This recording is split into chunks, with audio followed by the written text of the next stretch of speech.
قل أطيعوا الله وأطيعوا الرسول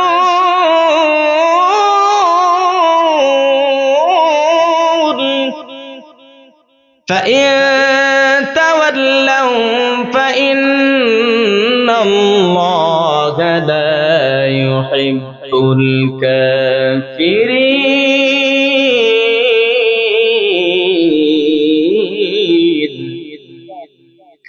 আল্লাহ রাব্বুল আলামিন এই আয়াত নাযিল করে জানায় দেয়, ইয়া রাসূলুল্লাহ, ইয়া হাবিবাল্লাহ, নবী আপনি তাদেরকে জানায় দেন আল্লাহ তাআলার প্রকৃত ইবাদত, আল্লাহ তাআলার ইতাআত, আল্লাহ তাআলার আনুগত্য আপনি নবীর অনুসরণ অনুকরণের মাধ্যমে অর্জন হয়ে যাবে। সুবহানাল্লাহ, জোরে বলেন।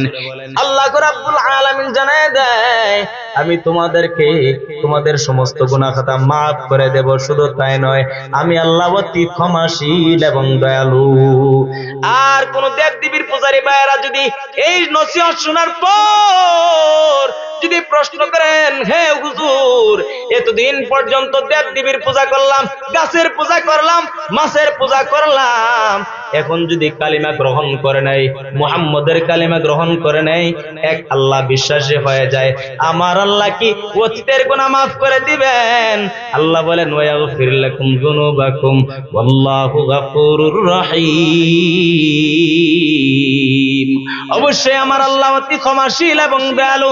অতীতে যত গুনাহ করেছো, গাছের পূজা করেছো, মাছের পূজা করেছো, দেব-দেবীর পূজা করেছো, সরে আসো, ফিরে আসো, রবের কাছে ফিরে আসো। আল্লাহ রাব্বুল আলামিন বলে তোমাদের সমস্ত গুনাহ খাতা maaf। সুবহানাল্লাহ, জোরে বলেন। আল্লাহর নবী বলেন, আল্লাহর নবী সাল্লাল্লাহু আলাইহি ওয়াসাল্লাম এই আয়াত অবতীর্ণ হওয়ার পর তাদের কাছে জানায় দেয়, হে উম্মতের দলেরা, তোমরা সঠিকভাবে জেনে নাও, দেব-দেবীর পূজা করে আল্লাহ পাওয়া যায় না, শিরিক করে আল্লাহ পাওয়া যায় না, কুফরি করে আল্লাহ পাওয়া যায় না, কিন্তু বাউল নামের আবুল সরকাররা আমার আল্লাহকে এবং নবীকে কটূক্তি করে আল্লাহ পাইতে চায়। নাউজুবিল্লাহ, চিল্লায় বলেন না, আরো আস্তে করেন। আউল বাউল ফাউলের গান বাজনা মনে ওইদিকে ওই লেগে সাউন্ড নাই, সাউন্ড আছে? আলহামদুলিল্লাহ, হুজুরে বলতেছে এগুলি নাই, শুকরান। ঠিক না বেঠিক? এ নবীনগরের মুসলমান, আলেম প্রিয় মুসলমান, নবীজি সাল্লাল্লাহু আলাইহি ওয়াসাল্লাম জানায় দেয়, নবীজির সুন্নত তরিকা অনুযায়ী হলো তোমাদেরকে আল্লাহ পাওয়ার রাস্তা। বলে তার প্রমাণ কি? এই আয়াতের ব্যাখ্যায় আরেক আয়াত দিয়ে আল্লাহ রাব্বুল আলামিন জানায় দেয়, কুল আতিউল্লাহ ওয়া আতিউর রাসূল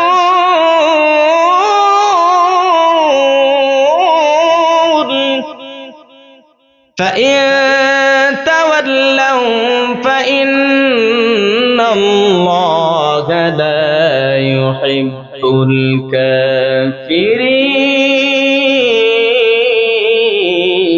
الكافرين। আল্লাহ রাব্বুল আলামিন এই আয়াত নাযিল করে জানায় দেয়, ইয়া রাসূলুল্লাহ, ইয়া হাবিবাল্লাহ, নবী আপনি তাদেরকে জানায় দেন আল্লাহ তাআলার প্রকৃত ইবাদত, আল্লাহ তাআলার ইতাআত, আল্লাহ তাআলার আনুগত্য আপনি নবীর অনুসরণ অনুকরণের মাধ্যমে অর্জন হয়ে যাবে। সুবহানাল্লাহ, জোরে বলেন।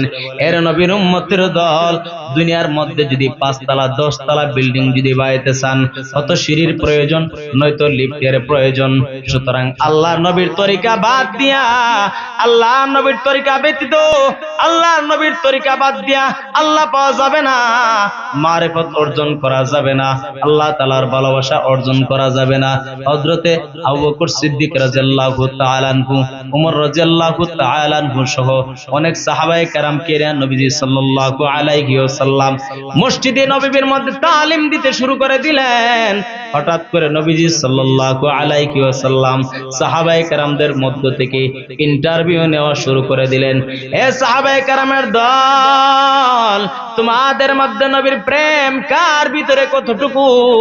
হযরত সিদ্দিক আবু বকর সিদ্দিক রাদিয়াল্লাহু তাআলা আনহুকে জিজ্ঞাসা করলেন, আবু বকর, তোমার ভিতরে নবীর প্রেম মহব্বত কতটুকু? আবু বকর সিদ্দিক রাদিয়াল্লাহু তাআলা আনহু ডাক দিলেন, ইয়া রাসূলুল্লাহ, ইয়া হাবিবাল্লাহ, নবী আমার মহব্বত, আপনি নবীর মহব্বত এতটুক পরিমাণ আমার ঘরের মধ্যে আমার আল্লাহ এবং তার নবীকে রেখে এসেছি, বাকি আমি আবু বকর সহ আমার সব কিছু আপনি নবীর জন্য, দিনের জন্য উৎসর্গ করে দিলাম। এ নবীর উম্মতের দল, আজকে নবীর পাগল, নবীর প্রেমের লোক অভাব নাই, কিন্তু নবীজির সুন্নতের অনুসরণের লোকের অভাব। ঠিক না বেঠিক? চিল্লায় বলেন। 12 রবিউল আউয়াল আসলে মিছিলের অভাব হয় না, 10 মুহররম আসলে জিলাপি আর সিন্নির অভাব হয় না। ঠিক না বেঠিক? চিল্লায় বলেন।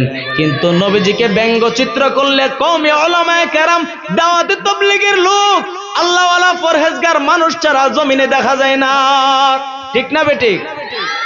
এ নবীর উম্মতের দল, শুধু মিষ্টির নামই সুন্নত নয়, নবীজি সাল্লাল্লাহু আলাইহি ওয়াসাল্লাম এই কোরআনের জন্য রক্ত ঝরাইছেন, দ্বীনের জন্য রক্ত ঝরাইছেন, ইসলামের জন্য রক্ত ঝরাইছেন।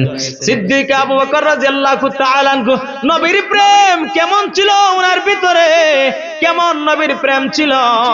আবু বকর সিদ্দিক রাদিয়াল্লাহু তাআলা আনহু যেমন বাল্যকালে নবীজির বন্ধু ছিলেন, তেমন একজন সফর সঙ্গী ছিলেন, এমন একজন সাহাবী ছিলেন, আবার এমন একজন উত্তম শ্বশুরও ছিলেন। সুবহানাল্লাহ, জোরে বলেন।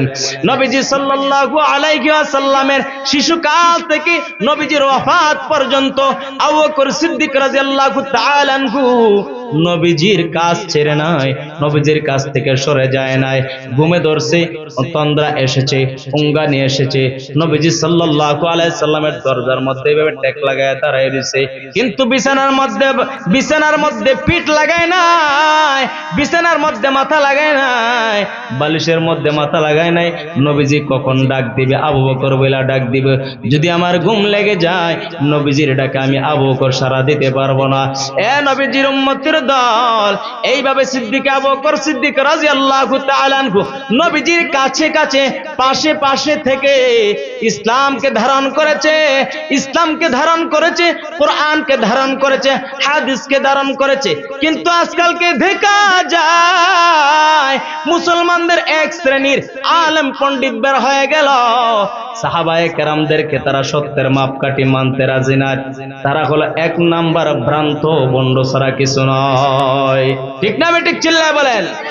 এ নবীর উম্মতের দল, নবীজি সাল্লাল্লাহু আলাইহি ওয়াসাল্লামকে যারা, নবীজি সাল্লাল্লাহু আলাইহি ওয়াসাল্লামের পর সাহাবায়ে কেরামকে যারা সত্যের মাপকাঠি না মানে, মিয়ারে হক না মানে, ইসমতে আম্বিয়া, আজমতে সাহাবা, নবীজি সাল্লাল্লাহু আলাইহি সাল্লামের শান মান মর্যাদা, সাহাবায়ে কেরামকে সত্যের মাপকাঠি যেটা না মানে, তাদের ঈমান নাই, ঈমান নাই। ঠিক না বেঠিক? চিল্লায় বলেন।